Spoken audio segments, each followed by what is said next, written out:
Assalamualaikum warahmatullahi wabarakatuh. Alhamdulillahirrahmanirrahim. Apa kabar semuanya teman-teman? Kita jumpa lagi di channel Bunda NH. Nah, semoga teman-teman sehat walafiat, diberikan umur panjang yang berkah, dan selalu semangat, selalu sehat. Insya Allah setelah kita sehat pasti akan tumbuh jiwa yang kuat. Nah teman-teman semuanya, hari ini saya akan berbagi pengalaman teman-teman, bagaimana awal dari saya berjuang mendampingi suami saya yang terkena asam lambung, GERD, anxiety psychosomatic disorder ini teman-teman. Ya, bagi yang belum bergabung silahkan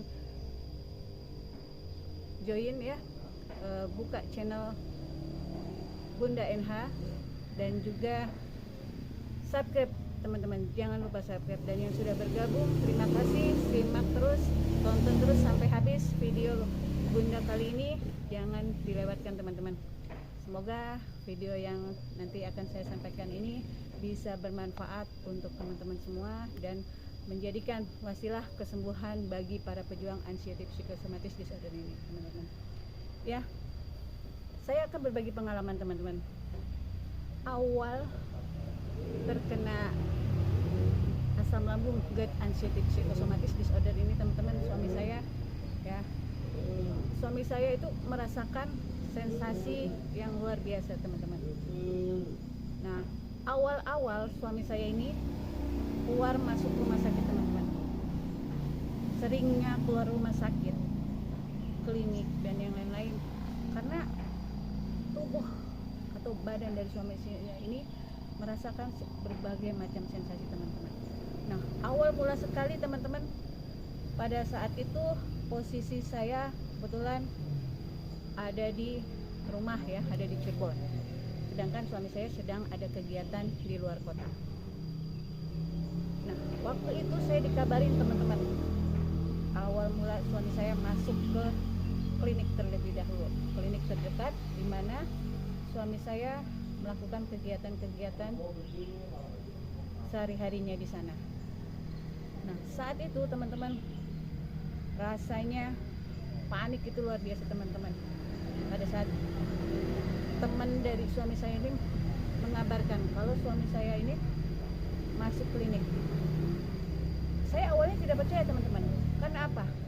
Selama ini suami saya itu jarang sakit teman-teman, walaupun kegiatannya padat, walaupun aktivitasnya luar biasa. Tapi alhamdulillah beliau ini tidak pernah sakit. Ya walaupun ada sakit, tapi alhamdulillah sakitnya itu ringan dan masih bisa diatasi. Nah, saat dikabari oleh temannya itu ya, suami saya masuk klinik, masuk rumah sakit, itu saya luar biasa khawatir, cemas teman-teman. Tapi alhamdulillah saya bisa mengontrol diri, saya bisa mengendalikan situasi. Saya langsung menghubungi suami saya, walaupun temennya yang mengangkat teleponnya ya. Akhirnya tanpa basa-basi teman-teman, saya langsung pesen tiket kereta, saya langsung berangkat. Nah, sampai sana saya jam 12 malam teman-teman. Saya kaget, semua teman-teman suami saya itu sudah berkumpul di sana. Saya langsung masuk teman-teman, saya langsung peluk suami saya.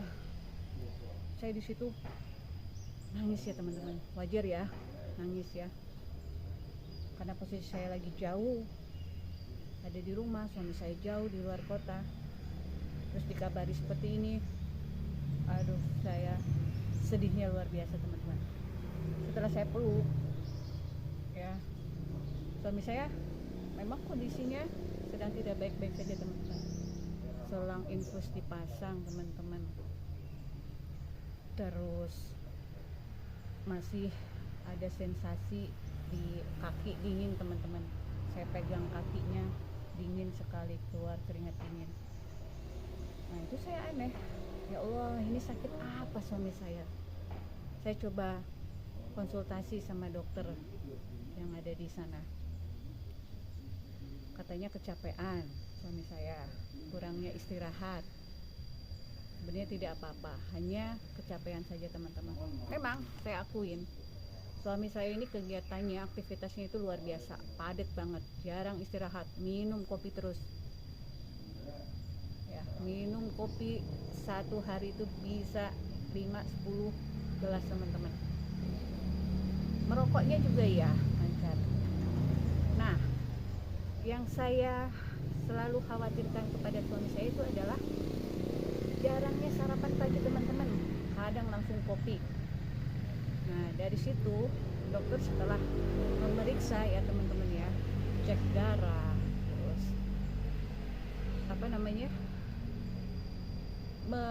sesuai dengan apa yang disampaikan suami saya, gejala-gejalanya atau sensasi-sensasinya itu, ternyata vonis dokter itu ya terkena asam lambung, tapi belum GERD teman-teman. Nah, dari situ dokter memberikan beberapa obat teman-teman, terutama ada yang disuntikan ya ke infusan, itu berupa cairan obatnya. Nah, sekitar 3 atau 4 hari teman-teman, suami saya ini ya dirawat di sana. Nah, setelah agak membaik nih teman-teman ya, sudah merasa enakan sedikit, suami saya kita bawa pulang. Tapi itu masih di luar kota teman-teman, karena rumah posisi belum jadi, masih proses. Nah, setelah dibawa pulang itu teman-teman, nyampe rumah suami saya kambuh lagi teman-teman, kambuh lagi, keringet dingin lagi, langsung, "Bunda, ini ayo Bunda, kita ke rumah sakit lagi Bunda." Wah, tanpa babi bu, saya telepon temen ya untuk minta bantuan diantar. Akhirnya dibawa lagi lah ke tempat itu, ke dokter ya, dirawat lagi, diinfus lagi teman-teman. Nah, dari situ suami saya diberikan beberapa obat suntik ataupun ada yang diminum teman-teman, tapi tidak kunjung membaik teman-teman, malah makin banyak sensasinya. Akhirnya ya kita keluar dari klinik ini teman-teman, langsung saya bawa ke rumah sakit yang lebih besar di kota tersebut. Di sana langsung ditanganin teman-teman sama dokter. Nah, setelah proses pengecekan, pemeriksaan, EKG, cek darah dan semuanya, akhirnya dokter bilang apa teman-teman? Suami saya selain asam lambung ya, itu ada GERD-nya teman-teman. Ya, karena sensasi yang dirasakan oleh suami saya adalah sensasi selain perut kembung, perut begah dan nyeri sampai ke ulu hati, terus dada panas, piar-piaran, sampai akhirnya suami saya bilang, "Saya kayak mau embun. Aduh, saya mau embun." Tapi alhamdulillah tidak sampai pingsan teman-teman, tapi rasanya itu kayak mau pingsan, sampai dada panas, terus naik ke mana ini, ke tenggorokan panas, mulut panas gitu kan. Akhirnya di situ ya alhamdulillah saya tidak ikut panik teman-teman pada saat itu teman-teman. Pada saat saya mendampingi suami saya itu, saya bisa mengontrol diri untuk tidak larut dalam kondisi yang memang luar biasa teman-teman. Nah, setelah beberapa hari dirawat di rumah sakit dan akhirnya dokter bilang GERD ya, itu belum ada indikasi ke arah anxiety psychosomatic disorder ini teman-teman. Setelah selesai dari rumah sakit, kita pulang teman-teman. Nah, dari situ semua aktivitas suami saya itu libur atau berhenti total teman-teman, karena memang kondisi yang tidak memungkinkan untuk melakukan aktivitas yang memerlukan ekstra tenaga gitu teman-teman, karena suami saya itu saat itu kondisinya lemes ya. Nah, setelah itu teman-teman, Selang beberapa hari kemudian suami saya merasakan lagi sensasi-sensasi yang lebih lagi dari situ. Terus kita bawa lagi teman-teman ke rumah sakit. Kebetulan dokternya itu dekat dengan suami saya, teman-teman. Ada ya, saya nggak sebutkan di sini, tapi beliau dokter ini luar biasa sekali. Nah, dari situ ya diperiksa lagi, di EKG lagi, dicek lagi darah ya, diinfus sampai dengan apa namanya teman-teman, dokter juga bilang gitu loh ke suami saya, bapak ini tidak sakit, bapak ini tidak apa-apa ya, itu hanya sensasi-sensasi yang ditimbulkan dari asam lambung ya dan GERD-nya. Nah, dari situ dokter memberikan obat-obatan teman-teman ya, karena memang posisi di sana kan di rumah sakit ya, itu memang harus minum obat dengan disuntik. Nah, itu padahal teman-teman suami saya itu paling tidak bisa minum obat. Nah, dari situ teman-teman, apa ya, dokter itu juga heran sampai dokter panggil saya ke ruangannya. Dokter bicara dengan saya. Dokter bilang gini, suami ibu tuh baik-baik saja ya bu, tidak ada apa-apa yang perlu dikhawatirkan. Hasil cek EKG itu bagus, hasil darah juga bagus gitu kan. Tapi saya tanya ke dokter, kenapa dok? Gitu kan, yang dirasakan suami saya itu seperti ini, perut begah, panas dada, tenggorokan sakit, terus kaki dingin, tangan dingin, kepala ada rasa sakit, pokoknya macam-macam sensasi, 1001 sensasi bisa dibilang teman-teman. Nah, dari situ memang dokter menjelaskan, nah itu memang sensasi-sensasi dari pola pikir, karena memang suami saya itu berpikir berlebihan saat itu, berpikir takut penyakit berat lah, takut M lah, dan takut yang lainnya, kecemasan yang lainnya. Akhirnya teman-teman, setelah saya berbincang-bincang dengan dokter ya, bicara dengan dokter, saya pun tanya lebih jelas ke dokter, sebenarnya sakit apa dok suami saya dok dengan kondisi dan gejala-gejala seperti ini. Nah, dokter dengan berat hati teman-teman, dengan berat hati ya, bicara dengan saya baik-baik. Itu ternyata si bapak ini ya, dokter bilang bapak ini terkena anxiety psychosomatic disorder, dan itu perlu dirujuk ke psikiater. Saya saat itu teman-teman tidak karuan, langsung itu saya ada rasa gemetar teman-teman setelah mendengar dokter bicara psikiater. Saya beranggapan, ya Allah, kenapa ini ya suami saya sampai dirujuk ke psikiater? Saya beranggapan suami saya nggak gila dok. Nah, dokter mempunyai argumentasi, suami ibu tidak gila, hanya psikisnya kena karena suami ibu memiliki pikiran-pikiran atau pola pikirnya yang negatif, hanya kecemasan berlebih, terus sampai dengan ada tremor gitu kan. Nah, itu tanda-tanda dari anxiety psychosomatic disorder. Nah, dari situ teman-teman, akhirnya saya jadi tahu apa yang diderita suami saya, anxiety psychosomatic disorder. Dari situ ya, setelah saya keluar dari ruangan dokter, saya langsung searching teman-teman. Saya nggak berani bilang dulu ke suami saya, karena memang kondisinya suami saya saat itu sedang lemah gitu kan, dan saya tidak mau menimbulkan kecemasan lagi, nanti kecemasan lagi berlebih ketika kalau saya bilang ternyata harus dirujuk ke psikiater. Nah teman-teman, nah cerita pengalaman awal terkena anxiety psychosomatic disorder ini teman-teman, suami saya sudah menjelaskannya atau berbagi pengalamannya di channel Kang Sunandi teman-teman. Nah, untuk para pendamping ataupun para pejuang anxiety psychosomatic disorder, tonton terus ya di situ, di channel Kang Sunandi. Teman-teman bisa subscribe, like, like, share, and comment. Jadi bisa sharing di situ teman-teman. Nah, kita balik ya ke cerita tadi teman-teman. Nah, ini berdasarkan pengalaman saya teman-teman.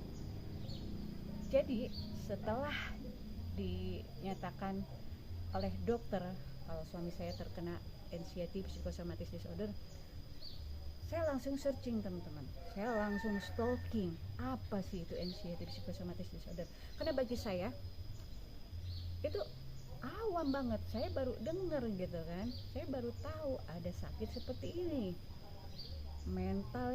Sakit mental yang seperti ini yang karena disebabkan oleh cemas berlebih.